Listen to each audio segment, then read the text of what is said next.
त्वमेव साक्षात् श्री महालक्ष्मी महासरस्वती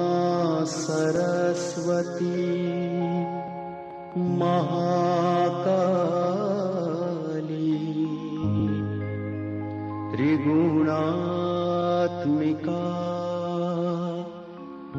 कुंडलिनी साक्षात् श्री आदिशक्ति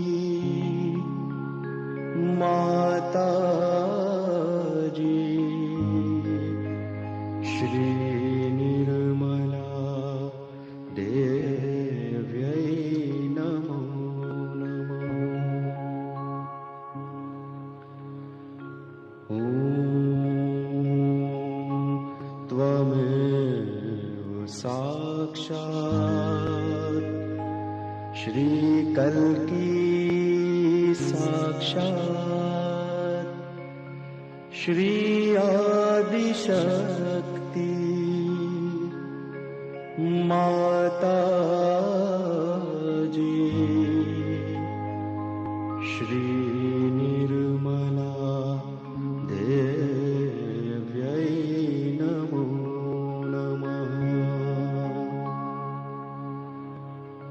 ॐ त्वमेव साक्षात् श्री कल्की साक्षात् श्री सहस्रार स्वामिनी मोक्ष प्रदायिनी माताजी श्री निर्मला देव्यै नमो नमः। ॐ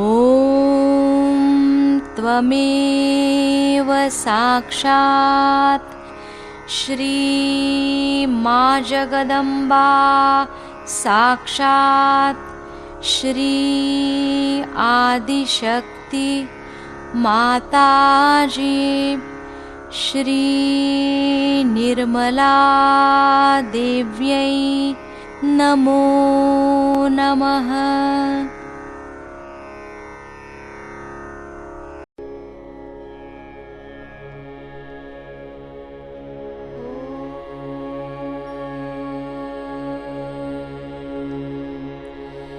अथ देव्या कवचम् अस्य श्री चण्डी कवचस्य ब्रह्मा ऋषिः अनुष्टुप्छन्दः चामुण्डदेवता अङ्गन्यासोक्तमातरो बीजम् दिग्बन्धदेवतास्तत्त्वम् श्री जगदम्बा प्रीत्यर्थम् सप्तशती पाठाङ्गत्वेन जपे विनियोगः।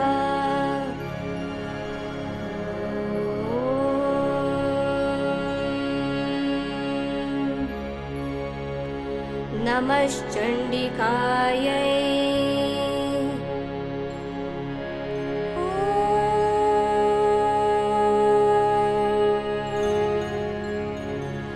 मार्कण्डेय उवाच ॐ यद्गुह्यं परमं लोके सर्वरक्षाकरं नृणाम् यन्न कस्यचिदाख्यातं तन्मे ब्रूहि पितामहः। ब्रह्मोवाच अस्ति गुह्यतमं विप्र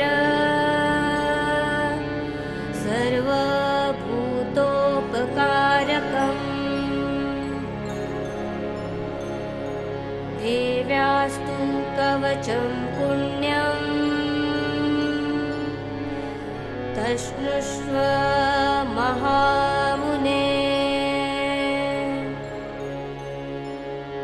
प्रथमं शैलपुत्री च द्वितीयं ब्रह्मचारिणी तृतीयं चन्द्रघण्टेति कुष्माण्डेति चतुर्थकं पञ्चमं स्कन्दमातेति षष्ठं कात्यायनीति च सप्तमं कालरात्रीति महागौरीति चाष्टमं नवमं सिद्धिदात्री च नवदुर्गा प्रकीर्तिता।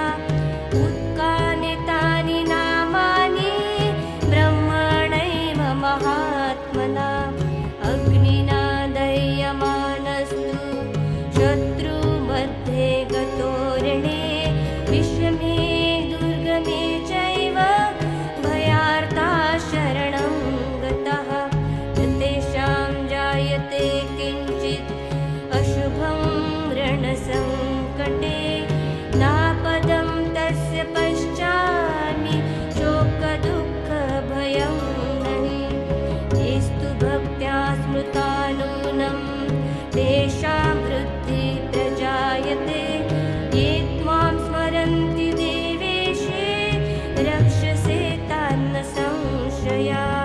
प्रेतसंस्था तु चामुण्डा वाराही महिषासना ऐन्द्री गजसमारूढा वैष्णवी गरुडासना माहेश्वरी वृषारूढा कौमारी शिखिवाहना लक्ष्मी पद्मासना देवी पद्महस्ता हरिप्रिया।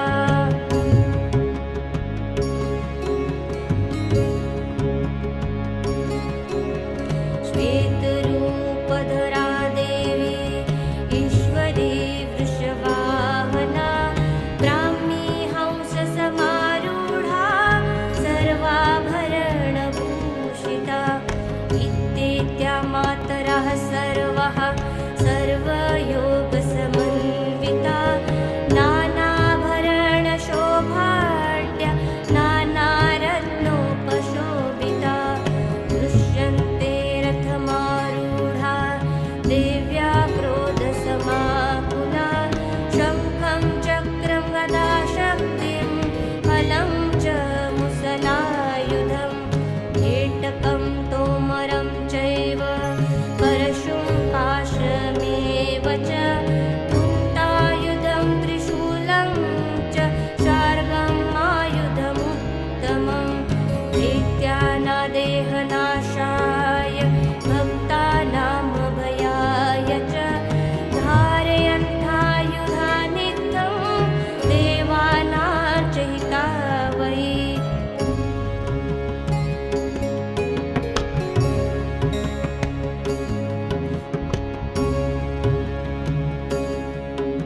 रक्षे कुक्षो रक्षे कुलेश्वरी स्तनौ रक्षेन्महादेवी मनःशोकविनाशिनी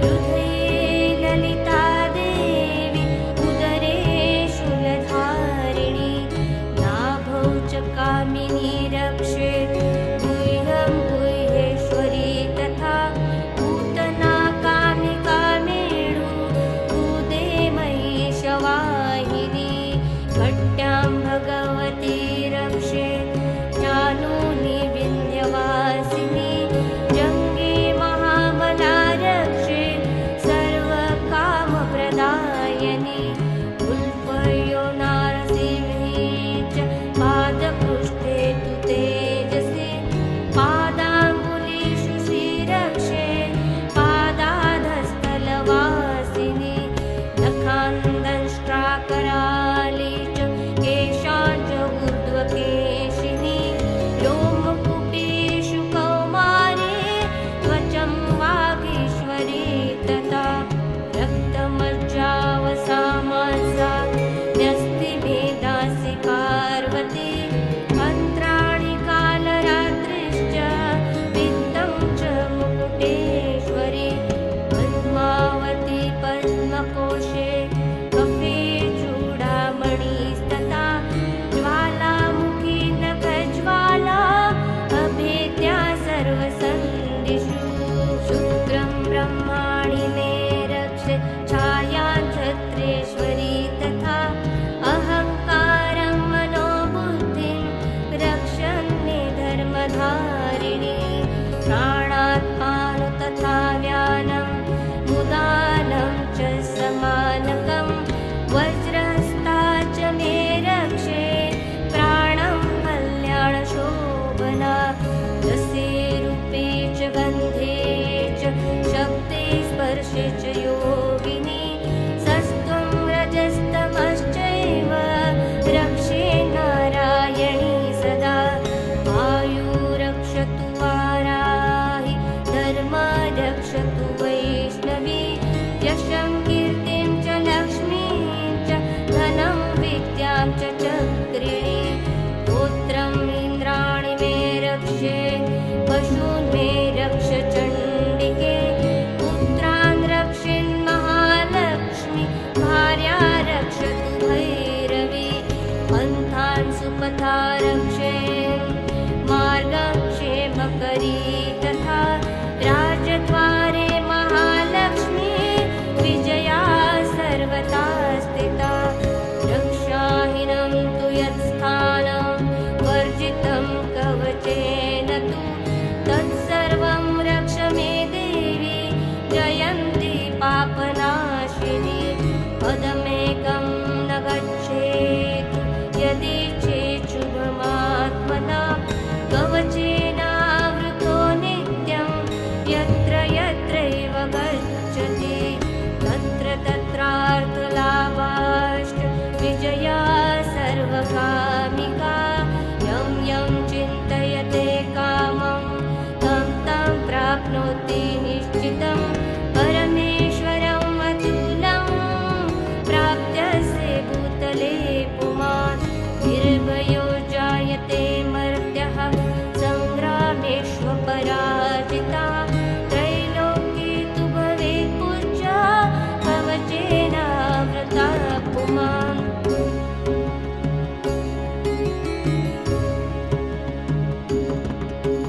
इदं तु देव्या कवचं देवानामपि दुर्लभं यः पठे प्रयतो नित्यं त्रिसन्ध्या श्रद्धयान्विता दैवी कला भवेस्तस्य त्रैलोक्येष्वपराजिता जीवेत् वर्षशतं साग्रं अपमृत्युविवर्जिता नश्यन्ति व्याधयः सर्वे लूता विस्फोटकादयः स्थावरं जङ्गमं चैव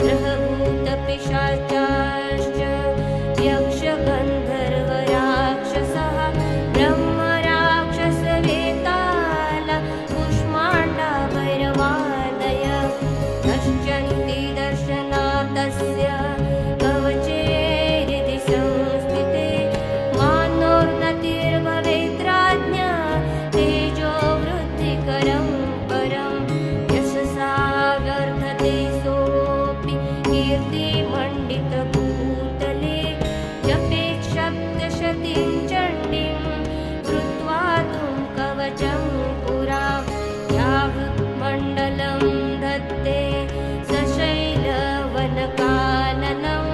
तावत्तिष्ठति मेदिन्या सन्तति पुत्रपौत्रिकी देहान्ते परमं स्थानं यत्सुरैरपि दुर्लभं प्राप्नोति पुरुषो नित्यं महामाया प्रसादता लभते परमं रूपं शिवेन सह मोदते इति देव्या कवचं सम्पूर्णम् साक्षात् श्री आदिशक्ति माताजी श्री निर्मला देव्यै नमो नमः।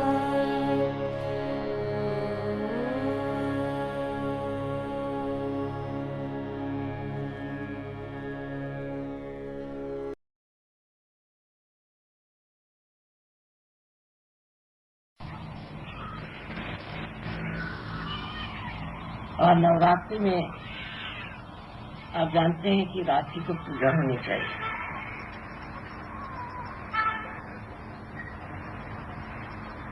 अंधकार को दूर करने के लिए अत्यावश्यक है कि प्रकाश को हम रात्रि में ही ले आए। आज के दिन का एक और संयोग है कि आप लोग हमारा जन्मदिन मना रहे हैं।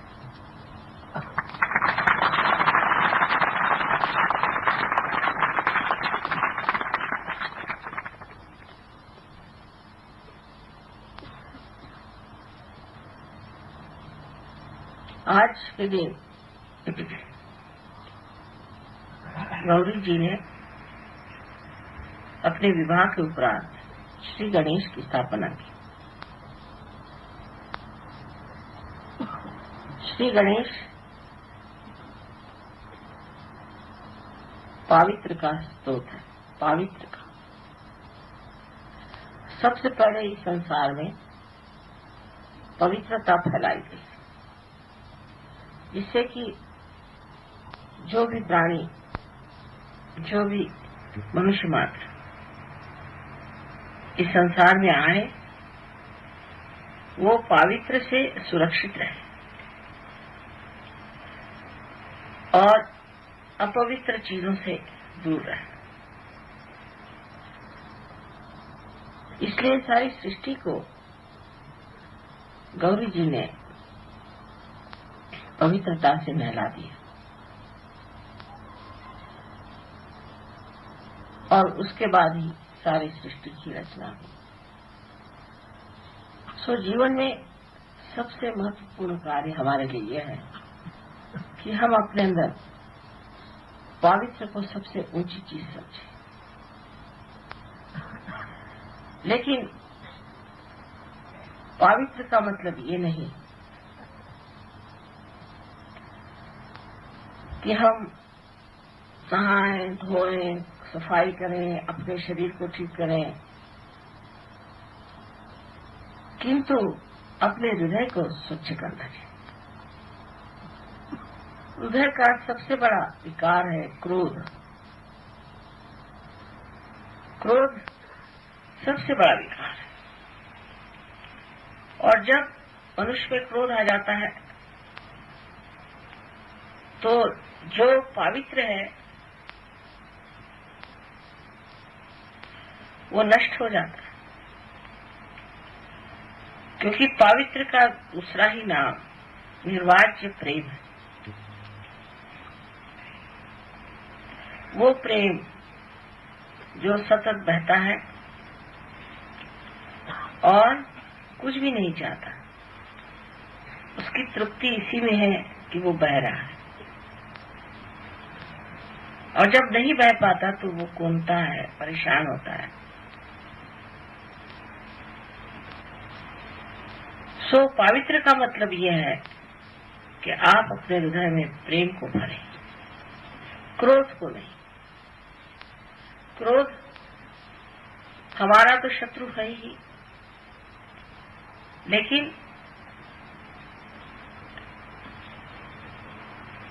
वो सारे संसार का शत्रु।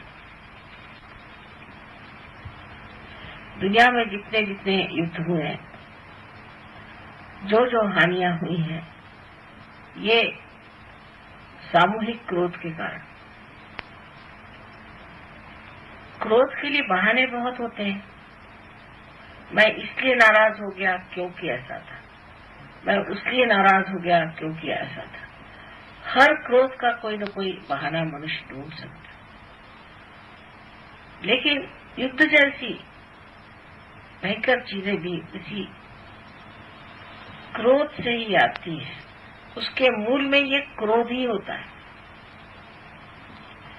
अगर हृदय में प्रेम हो तो क्रोध नहीं आ सकता,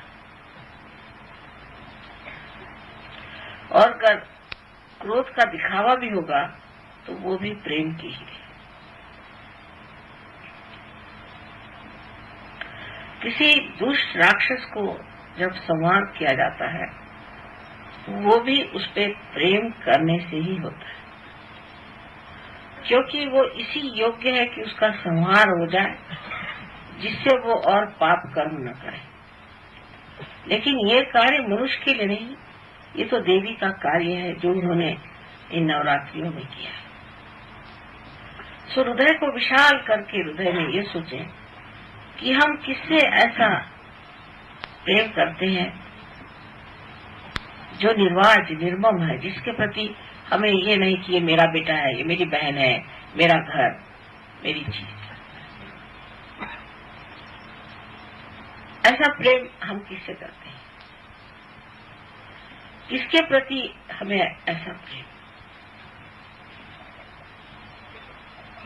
मनुष्य की जो स्थिति है उससे आप बहुत ऊंची स्थिति में आ गए, क्योंकि आप सहज योगी हैं। आपका योग परमेश्वर की इस प्रेम की सूक्ष्म शक्ति से हो गया है।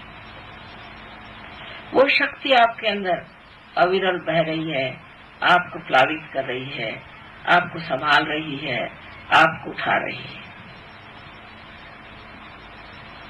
बार बार आपको प्रेरित करती है, आपका संरक्षण करती है और आपको आह्लाद और मधुमय प्रेम से भर देती है। ऐसे सुंदर शक्ति से आपका योग हो गया।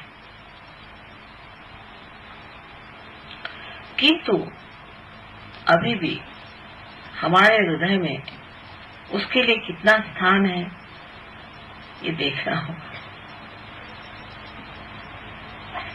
हमारे हृदय में माँ के प्रति तो प्रेम है, ये तो बात सही है। माँ से तो सबको प्यार है, और उस प्यार के कारण आप लोग आनंदित हैं, बहुत आनंद में। किंतु और भी दो प्रकार का प्रेम होना चाहिए, तभी माँ का पूरा प्यार हो सकता है। एक तो प्यार की अपने से हो कि हम सहयोगी हैं, हमने सहज में शक्ति प्राप्त की, लेकिन अब हमें किस तरह से बढ़ना चाहिए। बहुत से लोग सहयोग के प्रसार के लिए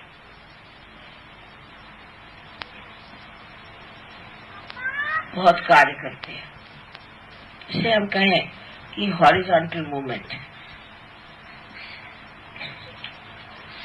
पृथ्वी से समांतर चारों तरफ फैलता हूं। वो लोग अपनी ओर नजर नहीं करते। तो जो वर्टिकल मूवमेंट है, उत्थान की गति को नहीं प्राप्त होते। बाह्य में वो बहुत कुछ कर सकते हैं, बाह्य में दौड़ेंगे, बाह्य में काम करेंगे, कार्यान्वित होंगे, सबसे मिलेंगे जुलेंगे, लेकिन अंदर की शक्ति को नहीं बढ़ाते। बहुत से लोग हैं अंदर की शक्ति की तरफ ज्यादा ध्यान देते हैं और बाह्य की शक्ति की तरफ नहीं, तो उनमें संतुलन नहीं आ पाता। और जब लोग सिर्फ बाह्य की तरफ बढ़ाने लग जाते हैं तो उनकी अंदर की शक्ति क्षीण होने लग जाती है, और क्षीण होते होते ऐसे कगार पे पहुंच जाते हैं कि फौरन अहंकार में ही डूबने लगते हैं। वो सोचते हैं कि हमने देखिए कितना सहयोग का कार्य किया, हम सहयोग के लिए कितनी मेहनत करते हैं। और फिर ऐसे लोगों का एक नया जीवन शुरू हो जाता है जो कि सहयोग के लिए बिल्कुल उपयुक्त नहीं। वो अपने को सोचने लगते हैं कि हम बड़े भारी एक अगुवा है और हमारा बहुत महत्व होना चाहिए, जैसे कि जिसे सेल्फ इम्पोर्टेंस कहा जाता है। सो वो हर जगह देखते हैं कि हमारा महत्व होना चाहिए। हर चीज में वो कोशिश करेंगे कि अपना महत्व दिखाएं, अपनी विशेषता दिखाएं, अपने को सामने करें, लेकिन अंदर से खोखलापन आते जाता है। उसके बाद हठात देखते हैं कि उनको कोई बीमारी हो गई, पगला गए, वो कुछ बड़ी भारी आफत आ गई। तो फिर कहते हैं कि माँ हमने आपको तो पूरी तरह से समर्पित किया हुआ था, फिर ये कैसे हो गया?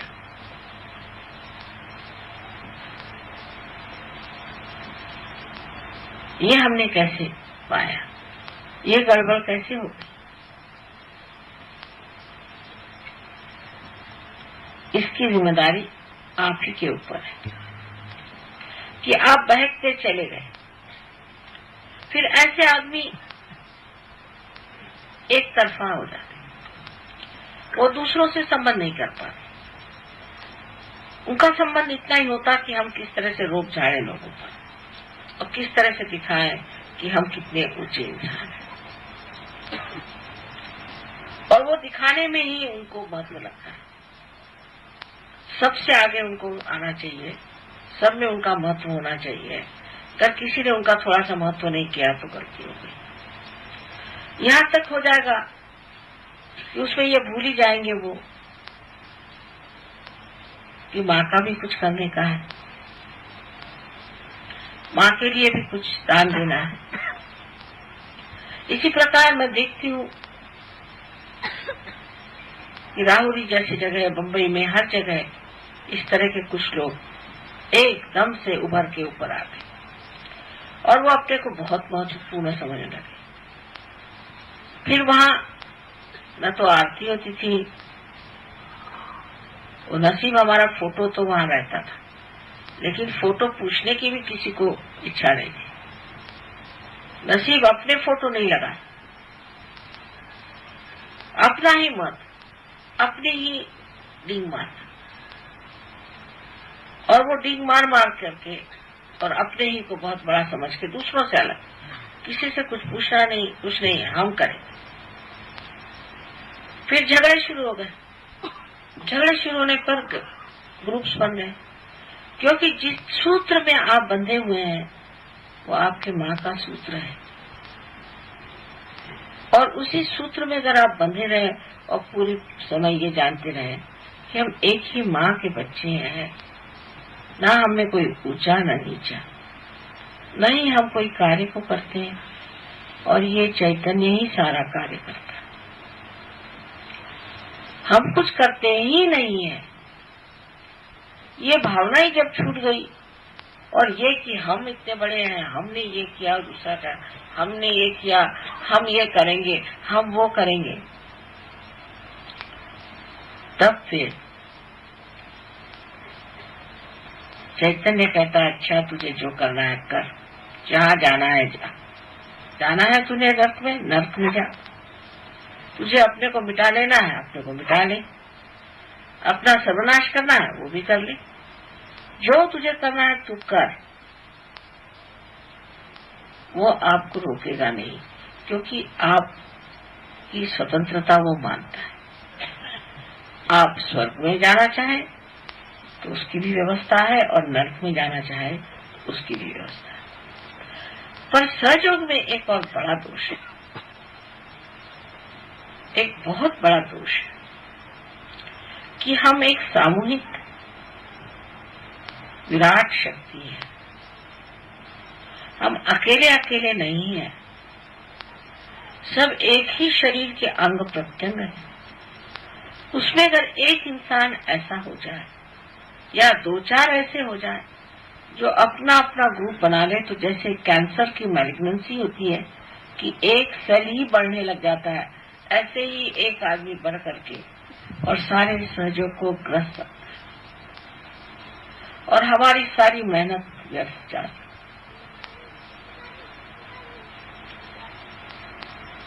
हमको तो चाहिए कि समुद्र से सीखें कि जो सबसे नीचे रह करके ही सब चीज को अपने अंदर, सब नदियों को अपने अंदर समाता है,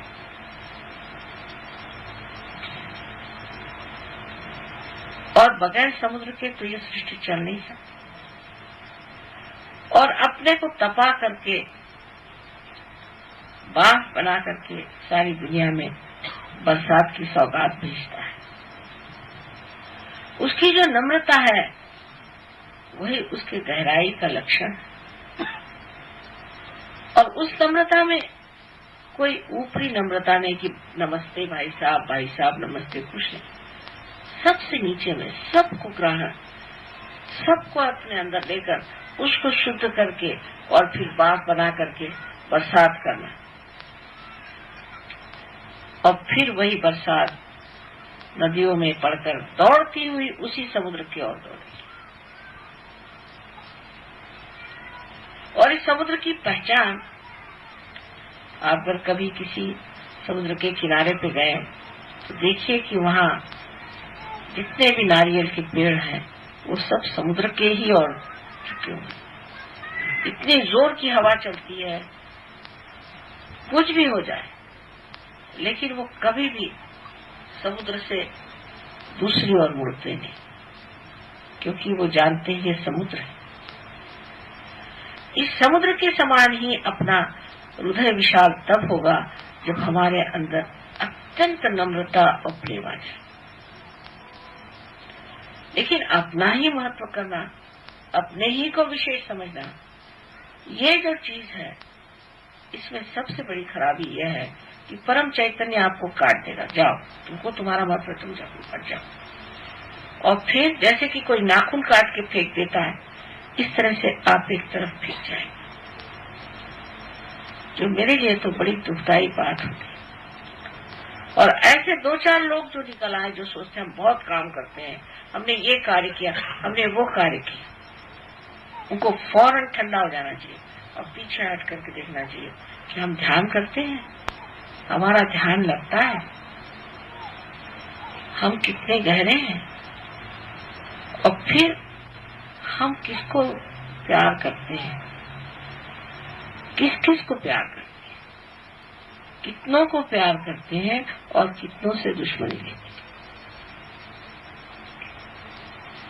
सहयोग में कोई लोग बड़े गहरे बैठ गए, बहुत गहरे आ गए, इसमें कोई शंका नहीं, और बहुत से अभी भी किनारे पे ही डोल रहे, और कब वो फिर जाएंगे कह नहीं सकते, क्योंकि मैंने आपसे पहले ही बताया है कि 1990 साल के बाद एक नया आयाम खुलने वाला है, और एक छलांग आपको मारनी होगी, जो आप इस माहौल से उतर करके और उस नई चीज को पकड़ लें। जैसे कि चक्का है, जब घूमता है तो एक बिंदु पे आकर फिर आगे सरक जाता है। इसी प्रकार सहयोग की प्रगति भी सामूहिक होने वाली है, और इसमें टिकने के लिए पहली चीज हमारे अंदर पावित्र होना चाहिए, जो नम्रता से भरा। वैसे तो दुनिया में लोग आपने देखे हैं कि जो अपने को बड़े पवित्र समझते हैं और सुबह शाम संध्या करते हैं और किसी को छूने नहीं देते, ये खाना नहीं खाएंगे, वो आएगा तो उसको कहेंगे तुम दूर बैठो, वो किसी ने छू लिया तो उनकी हालत खराब। ये पागलपन। अगर आप एकदम स्वच्छ हैं, एकदम आप पवित्र हैं, तो आपको किसी को भी छूने में, किसी से भी बात करने में कभी अपवित्रता नहीं, क्योंकि आप हर चीज को ही शुद्ध करते, आपका स्वभाव ही शुद्ध करने का। तो आप जिससे मिलेंगे उसी को आप शुद्ध करते ही जाएंगे। उसमें डरने की कौन सी बात है, उसमें किसी को कंडेम करने की कौन सी बात है, उसके लिए कानाफूसी करने की कौन सी बात है।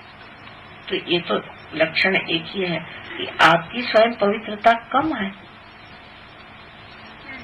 अगर आपकी पवित्रता संपूर्ण है तो वो पवित्रता में भी शक्ति और तेज है, और वो इतना शक्तिशाली है कि कोई से भी अपवित्रता को वो खींच सकता है। जैसे मैंने कहा कि हर तरह की चीज समुद्र में पूरी तरह से एकाकार हो जाती है। अब दूसरे लोग हैं कि जो सिर्फ अपनी ही प्रगति को सोचते हैं। वो ये सोचते हैं कि हमें दूसरे से क्या मतलब, हम अपने कमरे में बैठकर माँ की पूजा करते हैं, उसकी आरती करते हैं, उनको हम मानते हैं और हम चाहते हैं कि हमारी उन्नति हो जाए, हमें दुनिया से कोई मतलब नहीं।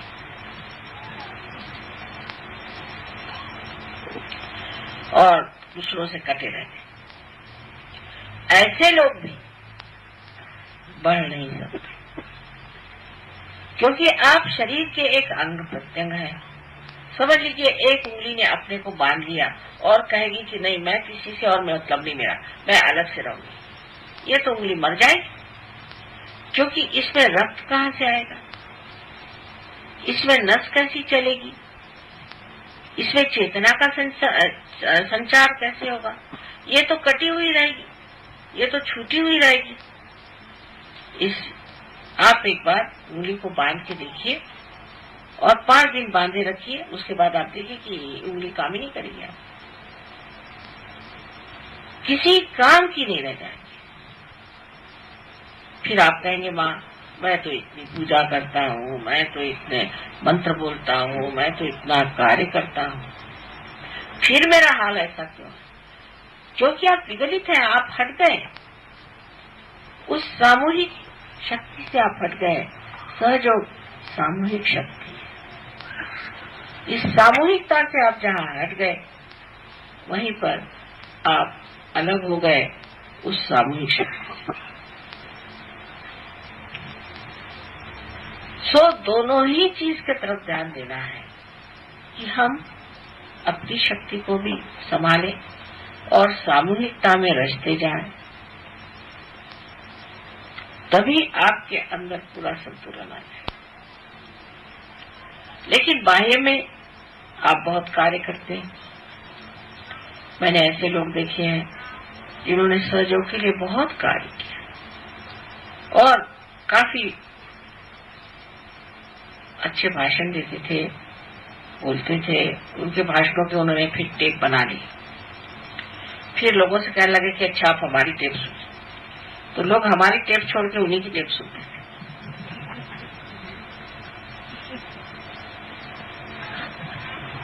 और उनका ये हाल था कि जैसे अभी हम बैठे हैं तो वो हमारे फोटो को तो नमस्कार करेंगे, हमें नहीं करेंगे, क्योंकि उनको फोटो की आदत पड़ी। हमसे उनको कोई मतलब नहीं, वो फोटो से मतलब नहीं। ऐसे ऐसे विक्षिप्त लोग हमने देखे। फिर उन्होंने अपने फोटो छपाए और फोटो सबको दिखा रहे हैं कि हम ऐसे, हम वैसे, हम वैसे। इस तरह से अनेक तरीके से वो अपना ही महत्व बढ़ाते, करते करते ऐसे गड्ढे में गिर गए अनायास, उनके समझ में नहीं आया और एकदम पता हुआ कि छूट गए सहयोग से, कहीं भी नहीं। लोग मुझे कहते माँ तो बड़े लीडर थे, वो तो इतने ये थे, हाँ थे तो सही, लेकिन वो गए कहाँ? गए क्या करें, एकदम काफुर हो गए। कहाँ बताए कैसे?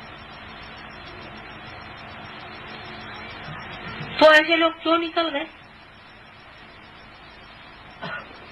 क्योंकि संतुलन नहीं,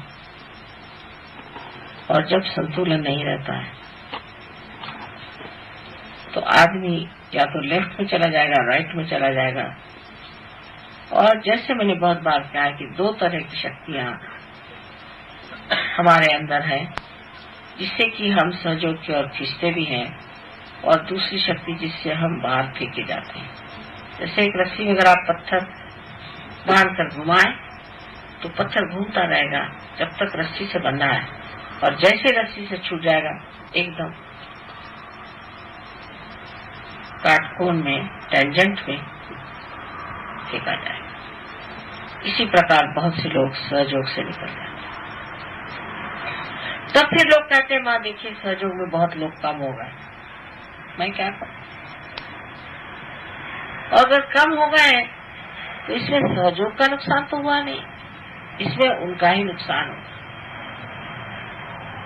सहयोग का बिल्कुल भी नुकसान नहीं, क्योंकि जिसको नुकसान और फायदे से कोई मतलब ही नहीं है, ऐसी जो चीज है उसका क्या नुकसान हो सकता है? हाँ, अगर आपको अपना फायदा करा लेना है तो आप इस चीज को जान लीजिए कि सहयोग को आपकी जरूरत नहीं, आपको सहयोग की जरूरत है। सो ये योग का दूसरा अर्थ होता है युक्ति। एक तो है कि संबंध जुट जाना, लेकिन दूसरा है युक्ति। ये युक्ति समझ लेनी चाहिए कि ये युक्ति क्या है। इस पे तीन तरह से समझाया जा सकता है। पहली तो युक्ति यह है कि हमें इसका ज्ञान आ जाना चाहिए। ज्ञान का मतलब बुद्धि से नहीं, किंतु हमारे उंगलियों में, हाथ में, अंदर कुंडलिनी का पूर्णतः जागरण होना, ये ज्ञान है। और जब ये ज्ञान हो जाता है तब और भी ज्ञान होने लग जाता है। बहुत सी बातें जो आप नहीं समझ पाते थे वो आप समझ पा सकते हैं, और आप समझने लग जाते हैं कि कौन सत्य है, कौन असत्य है। और इस ज्ञान के द्वारा आप लोगों की कुंडलिनी भी जागरूक कर सकते हैं और उनको समझा भी सकते हैं, और उनसे आप पूरी तरह से आप एकाग्र हो सकते हैं, उनके साथ आप वार्तालाप कर सकते हैं, बातचीत कर सकते हैं इस ज्ञान के कारण। तो आपको बौद्धिक ज्ञान भी उससे आते जाता है। आप सहयोग समझते हैं, नहीं तो कोई समझता था पहले, ईड़ा पिंगला सुखमन नाड़ी रे,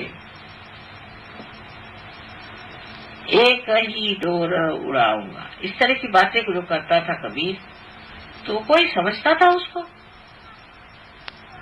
नानक की कोई बात समझता था? या ज्ञानेश्वर जी की किसी ने कोई बात समझी नहीं, लाओत्से की किसी ने कोई बात समझी नहीं।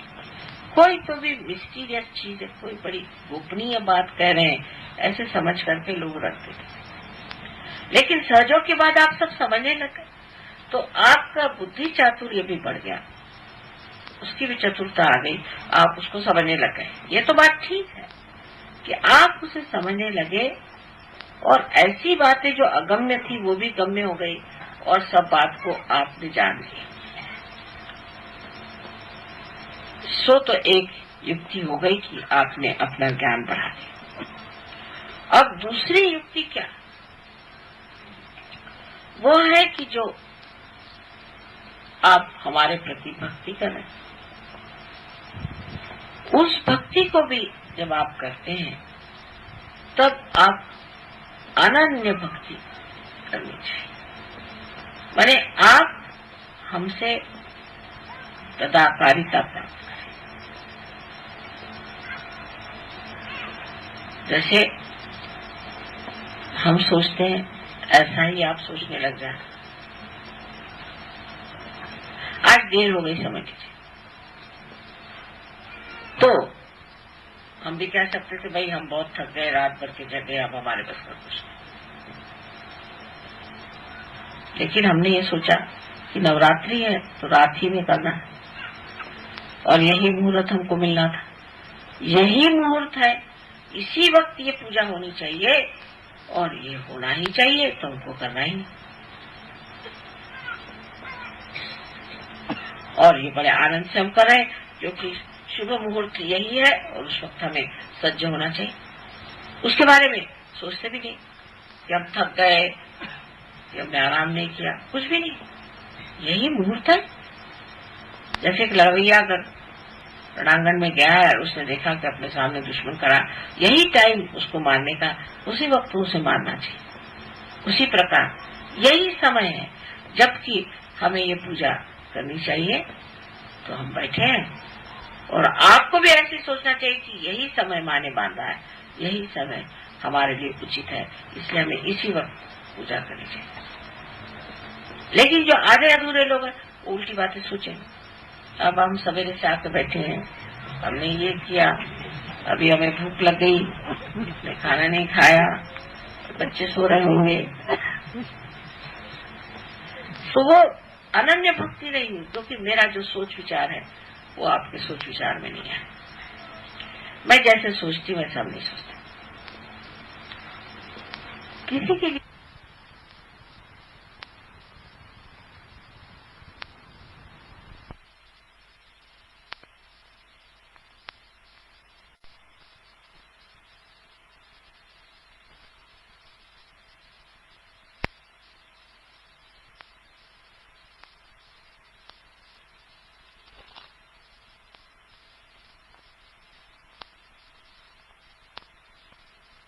वो आपके सोच विचार में नहीं है।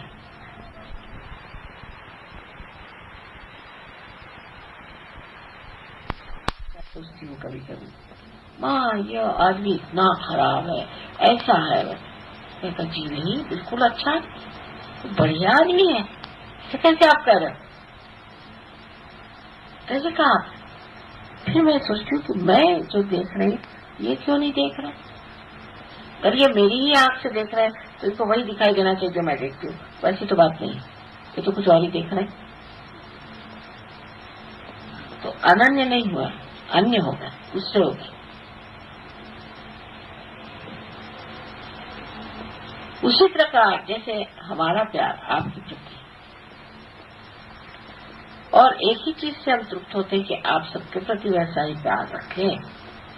अगर वो बात आपके अंदर नहीं है तो फिर ये लगता है कि अन्य है, ये अनन्य नहीं। अगर हमारे ही शरीर के ये अंग प्रत्यंग हैं तो जो हम हैं ऐसे ही इनको होना चाहिए ना। जैसे हम सोचते हैं वैसा ही इनको सोचना चाहिए, जैसा हम करते हैं वैसा ही इनको करना चाहिए। तो ये दूसरा क्यों सोचते,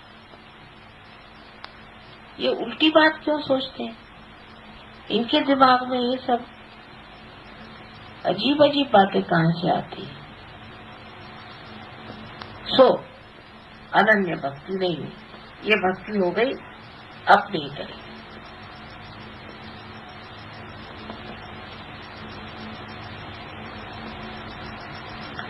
तो अपना सोच विचार और अपना कार्य और अपना प्रेम ये सब वैसा ही होना चाहिए जैसा आप मुझसे प्रेम करते हैं, और यही जब प्रेम का स्रोत है तो जो कुएं में है वही घट में आना चाहिए, दूसरी चीज कैसे आ सकती। और जब कोई दूसरी चीज आती है तब मैं सोचती हूँ कि किसी दूसरे घट से इन्होंने कोई और कुएं से पानी भरा है, ये घट मेरा नहीं।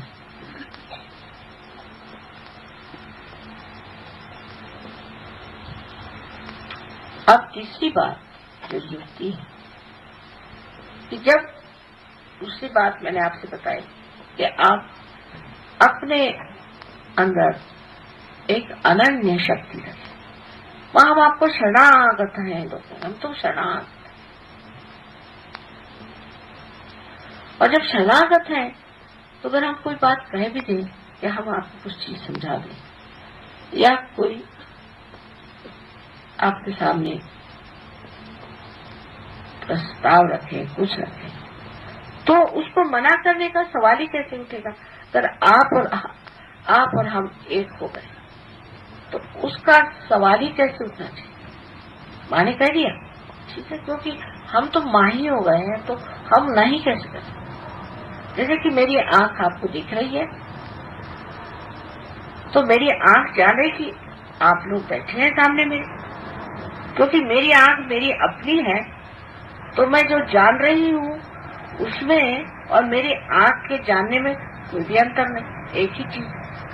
जो मैं बुद्धि से जान रही हूँ वह मैं मेरी आंख से भी जान रही हूँ। तब फिर आपने तदाकारिता जिसे कहते हैं वो नहीं आई।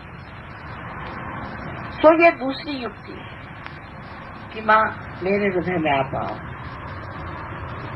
मेरे दिमाग में आ पाओ, मेरे विचारों में आ पाओ, मेरे जीवन के हर कण में आ पाओ।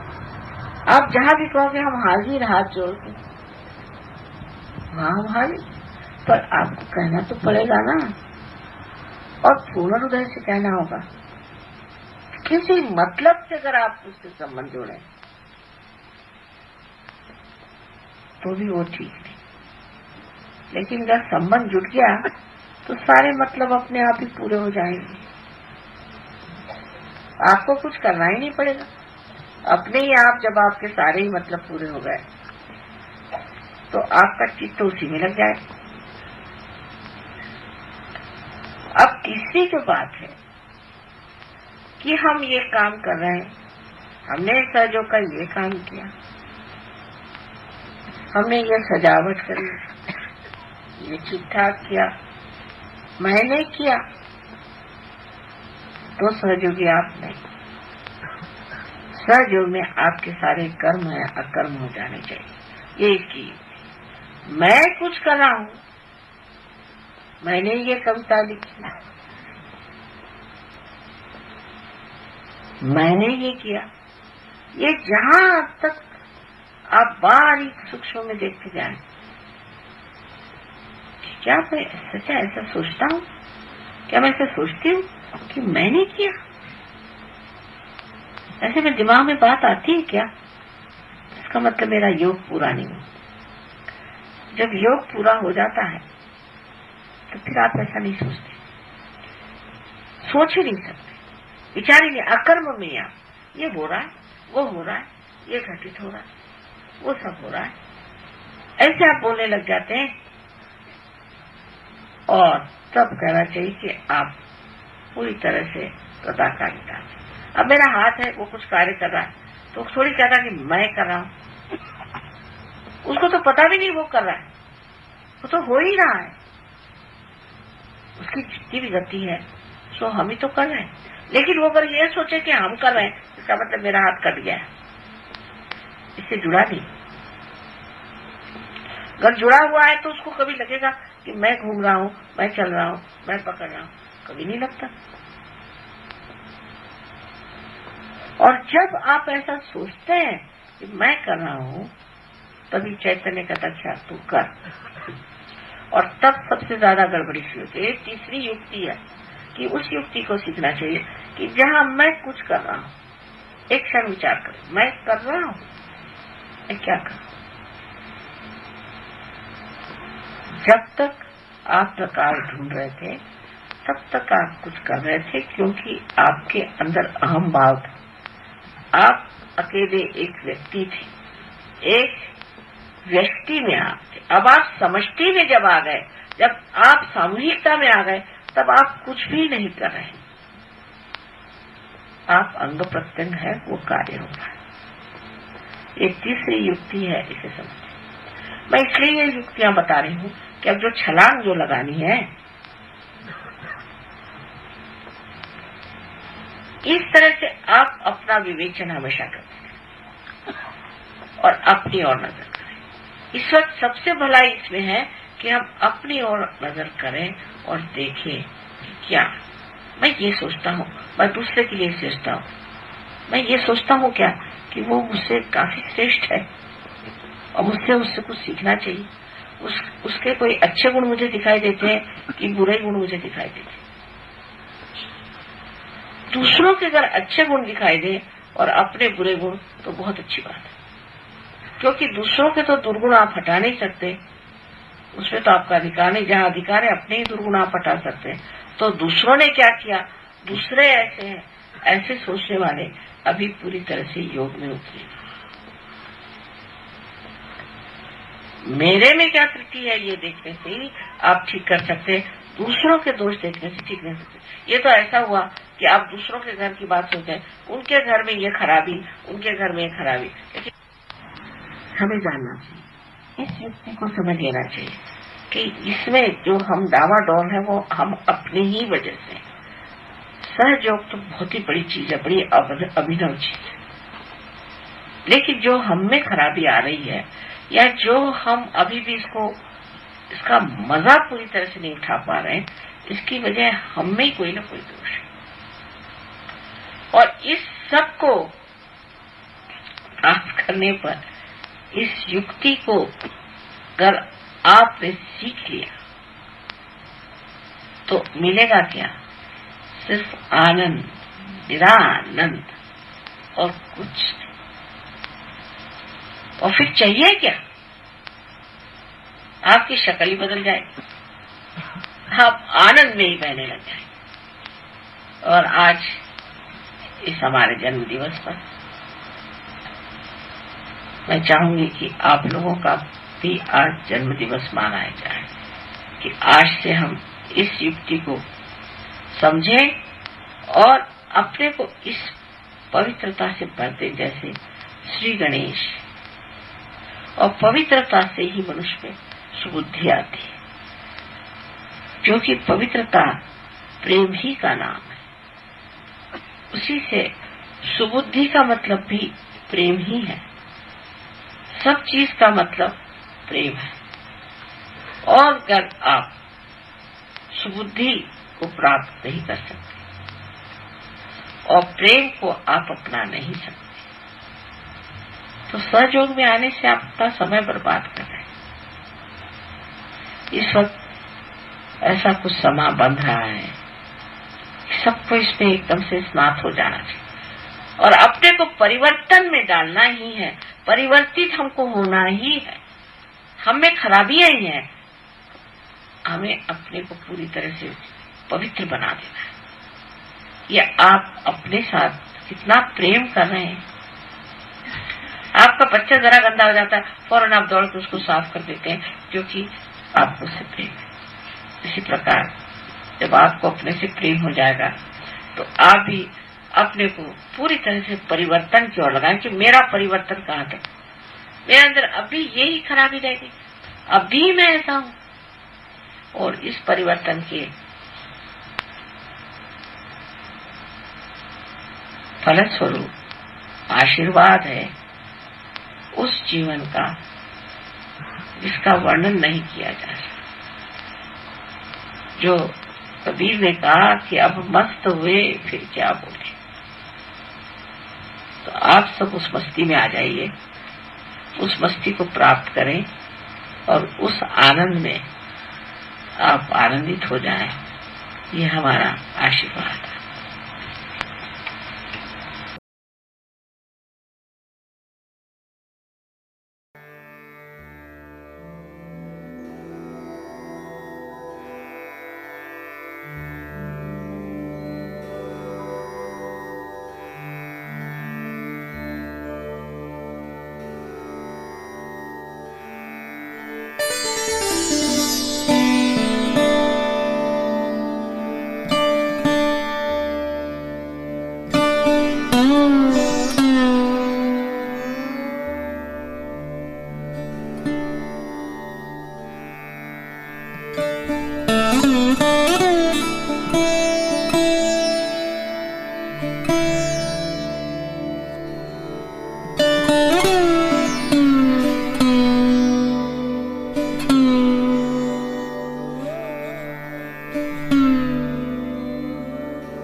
त्वमेव साक्षात् श्रीमहालक्ष्मी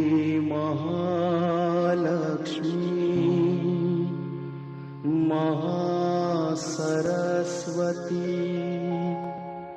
महाकाली त्रिगुणात्मिका कुण्डलिनी साक्षात् श्री आदिशक्ति माताजी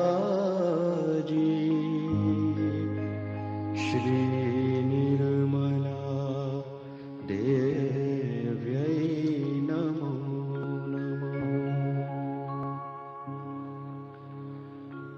ॐ त्वमेव साक्षात् श्रीकल्की साक्षात् श्री आदिशक्ति माताजी श्री निर्मला देव्यै नमो नमः। ॐ त्वमेव साक्षात् श्रीकल्की साक्षात्